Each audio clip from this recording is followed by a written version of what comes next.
Magandang gabi po, Luzon, Visayas at Mindanao. Binugbog, iginapos at ikinulong pa. Ganyan po sinapit ng isang babae sa kamay ng kanyang kasintahan. Ang dahilan umano ng pagiging bayolente ng naarestong suspect, selos. Hawak na po ng DSWD ang biktimang minsan na raw sinubukang tumakas pero inabutan at kinaladkad pabalik ng suspect. Nahuli kampayan sa CCTV at nakatutok si John Consulta, exclusive. Pinasok ng mga ahente ng NBI-NCR ang unit na ito sa Quezon City. Sa banyo, nasagip ang babaeng biktima ng illegal detention na nakatali at bugbog sarado. Hindi naman naging madali ang pag-aresto sa suspect na babae rin. Tuloy mo na. May karapatan ko tumahimik. Lahat ng sasabihin mo, maaaring gamitin laban sa'yo, ha? May karapatan ko muna abogado. Nang eksaminin ng NBI-NCR ang CCTV ng bahay, nakita nila ang video ng biktima na patakas na sana sa pinagkulungan sa kanyang bahay.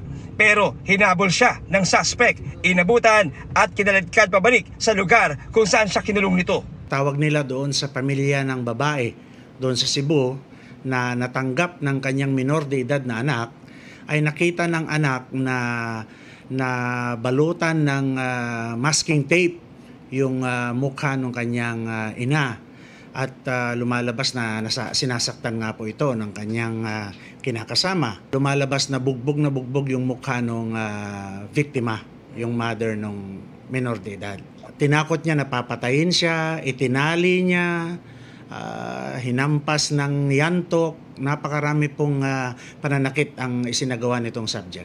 We can only assume that there is jealousy in this case considering the surrounding circumstances of the case. In-inquest na ang suspect sa reklamong serious illegal detention, violence against women and children at resistance and disobedience to agents of authority. Sinusubukan pa namin makuna ng pahayag ang suspect. Mabutihin po natin na isang guni sa DSWD para yung social worker ay magkaroon ng psychological intervention dito sa ating biktima. Wala pang pahayag pareho ang biktima at ang suspect. Para sa GMA Integrated News, John Consulta, nakatutok 24 oras.